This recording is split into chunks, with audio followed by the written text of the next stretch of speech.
100 चूहे खाकर बिल्ली हज को चली।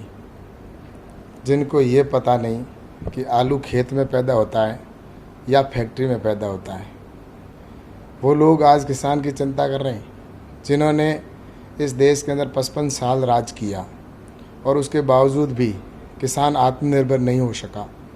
और उनके समय में जो बजट का प्रावधान था कृषि के अंदर, वो 2009, 10 और 11, 12 के अंदर इनकी सरकार थी। उस समय पूरे देश की कृषि का बजट 12 या 13 हज़ार करोड़ रुपए तक था। आज नरेंद्र मोदी जी की सरकार में कृषि का जो बजट है वो 1,34,000 करोड़ रुपए है, जो उनसे 10 गुना अधिक है। और उसमें से भी 75,000 करोड़ रुपए तो डायरेक्ट किसान सम्मान निधि के तौर पर किसान के खाते में जाते हैं, जो 10 करोड़ किसानों के खाते में पहुंचते हैं। मोदी जी के नेतृत्व में सरकार ने जो ये 3 महत्वपूर्ण बिल लाए हैं, इससे निश्चित रूप से किसान को लाभ होगा। और किसान के लिए ये आज़ादी का बिल है। 70 साल देश के आज़ादी के होने के बाद आज 73 साल हो चुके हैं, लेकिन किसान को आज़ादी नहीं थी। एक माचिस बनाने वाला, एक सुई का धागा बनाने वाला देश के किसी कोने में जाकर बेच सकता था अपने उत्पादन को, लेकिन मेरे देश का किसान क्यों नहीं बेच सकता? उसको 70 साल बाद आज़ादी मिली है। अब वो मंडी के बाहर भी बेच सकेगा, मंडी परिधि के अंदर भी बेच सकेगा। जहाँ उसको अधिक रेट मिलेगी वहाँ बेचेगा, बिना टैक्स। उसके मंडी के अंदर टैक्स लगेगा तो मंडी के बाहर किसी प्रकार का उसको टैक्स नहीं चुकाना पड़ेगा। कॉन्ट्रैक्ट फार्मिंग के माध्यम से उसकी मूल्य का आश्वासन उसे मिलेगा। पहले उसकी ये कोई गारंटी नहीं होती थी। जब वो फसल बोता था, उदाहरण के तौर पर आलू बोता है, जब बोता है उस समय तो उसकी रेट होती है 25-30 रुपये, और जब वो फसल कटती है उस समय उसकी रेट हो जाती थी 4 रुपये और 3 रुपये। उसको बेचारे को ऐसे ही फेंक वहीं पर छोड़ के जाना पड़ता था। अब किसान को ये पहले ही आश्वस्त हो जाएगा कि जब फसल बोने से पहले एग्रीमेंट किसी व्यापारी के साथ में होगा कि मेरा आलू 20 रुपये या 25 रुपये में बिकेगा। तो इस दृष्टि से ये कॉन्ट्रैक्ट फार्मिंग और जो मंडी का एक्ट है, जिसके अंदर APMC एक्ट है, इससे किसान को निश्चित रूप से लाभ मिलेगा। अब रही बात राहुल गांधी जी की, अब राहुल गांधी जी के बारे में तो पूरा देश जानता है, इसलिए मैं उनके बारे में क्या कहूँ, किस समय किधर जाना चाहिए, कहाँ जाना चाहिए, ये तो अब उनके विवेक पर है। लेकिन जहाँ वो किसानों को पंजाब में भड़काने का काम कर रहे हैं, पूरे देश के किसान को जिस तरह से भड़काने की कोशिश कर रहे हैं, पहले वो खुद देखते कि उन्होंने अपने कार्यकाल के अंदर किसान का क्या किया। और रही बात जिस ट्रैक्टर के ऊपर बैठे वो, उस ट्रैक्टर के ऊपर डनलप के गद्दे लगे हुए। अब कोई ट्रैक्टर के ऊपर, पहले मैंने मेरे जीवन के अंदर, मैं किसान हूँ, मैंने खुद ने खेती करता हूँ, मैंने ऐसा ट्रैक्टर नहीं देखा। वहाँ कोई ऐश मौज करने गए थे क्या राहुल गांधी जी? वहाँ पर किसान का अगर ट्रैक्टर पे गए तो ट्रैक्टर पे बैठ के घूम जाते।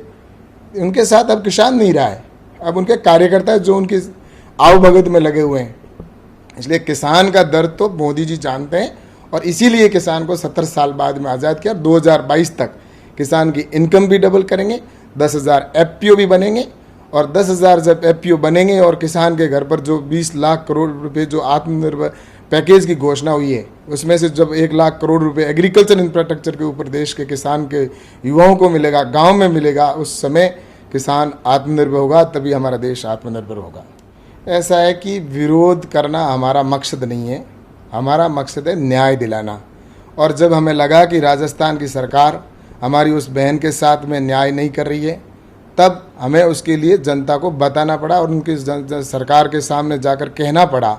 और ये घटनाएं कितनी प्रतिशत, देश में सबसे ज़्यादा अगर किसी राज्य के अंदर ऐसी घटनाएं हो रही है तो राजस्थान के अंदर है। लॉ एंड ऑर्डर की स्थिति नहीं है, वहाँ के कार्यकर्ता है वो कांग्रेस के, वो खुला उनके साथ खड़े रहकर दबाव की राजनीति करके, और प्रशासनिक जो अधिकारी या पुलिस के अधिकारी हैं उनको भी इस तरह से वो करते हैं कि वो न्याय अगर देना चाहे तो भी नहीं दे सकते। इस तरह से पूरे राजस्थान के अंदर अशोक जी गहलोत की जो सरकार है वो इस मामले में पूरी फैल हो चुकी है। उन्होंने किसानों के साथ न्याय नहीं किया। उन्होंने किसानों के कहा था कि हम संपूर्ण कर्जा माफ़ कर देंगे, नहीं किया। युवाओं को रोजगार के अंदर का 35 रुपये बेरोजगारी भत्ता देंगे, नहीं दिया। और जो न्याय की बात कर रहे थे कि हम न्याय देंगे, न्याय वाली सरकार आज अन्याय स्वयं कर रही है। देश के राजस्थान के अंदर जिस तरह से रेप की घटनाएं हो रही है, आए दिन लूट हो रही है, तो ये सारा जो देख रहे हैं, तो निश्चित रूप से अशोक जी गहलोत को अब समझना चाहिए कि राजस्थान की जनता ने जिस उम्मीद के साथ में आपको इस कुर्सी पर बिठाया था, तो उस में आप नाकाम हैं। आपको अब इस समय इस्तीफा दे देना चाहिए, क्योंकि अब आपसे ये सरकार संभल नहीं रही है, न आपके, क्योंकि आप अपनी सरकार को बचाने के लिए जिस तरह से जतन कर रहे हैं, आपके खुद के जो विधायक है वो आपको, आपके ऊपर भरोसा नहीं कर रहे हैं, तो इसलिए वो बौखलाहट में और अपनी सरकार की बचाने की बजाय उनको अपना अब देश की, राजस्थान की जनता को संभालना चाहिए। ऐसा है कि ये वैश्विक महामारी है और इसमें हमारे प्रधानमंत्री जी ने जिस तरह से सही समय पर सही निर्णय लेकर और लॉकडाउन का निर्णय लिया था, उसकी वजह से हम पूरी वो व्यवस्थाएं करवा पाए। आज जिस समय लॉकडाउन लगा था उस समय न तो सैनिटाइज हमारे पास थे, ना फेस कवर थे, ना हॉस्पिटल में इक्विपमेंट थे, ना टेस्टिंग लैब थी। ये सारी उन 2 महीनों के अंदर व्यवस्था हुई और उसके बाद में आज जिस तरह से देश के अंदर कोरोना की ये सारी बीमारी फैली, तो उस तबलीगी जमात की वजह से ये सारी, उस समय जिस तरह से उन्होंने लॉकडाउन का उल्लंघन किया था, तो उसका खामियाजा आज पूरे देश को भुगतना पड़ रहा है।